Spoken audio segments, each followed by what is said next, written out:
اور جو میری نصیحت سے منہ پھیرے گا اس کی زندگی تنگ ہو جائے گی، اور قیامت کو ہم اسے اندھا کر کے اٹھائیں گے۔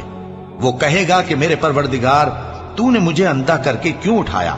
میں تو دیکھتا بھالتا تھا۔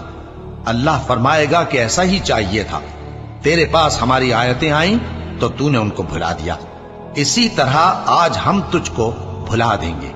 اور جو شخص حد سے نکل جائے اور اپنے پروردگار کی آیتوں پر ایمان نہ لائے، ہم اس کو ایسا ہی بدلہ دیتے ہیں، اور آخرت کا عذاب بہت سخت اور ہمیشہ باقی رہنے والا ہے۔ تو کیا یہ بات ان لوگوں کے لیے موجب ہدایت نہ ہوئی کہ ہم ان سے پہلے بہت سے فرقوں کو ہلاک کر چکے ہیں جن کے رہنے کے مقامات میں یہ چلتے پھرتے ہیں؟ عقل والوں کے لیے اس میں بہت سی نشانیاں ہیں۔ اور اگر ایک بات تمہارے پروردگار کی طرف سے پہلے صادر اور جزائے اعمال کے لیے ایک میعاد مقرر نہ ہو چکی ہوتی تو نزول عذاب لازم ہو جاتا۔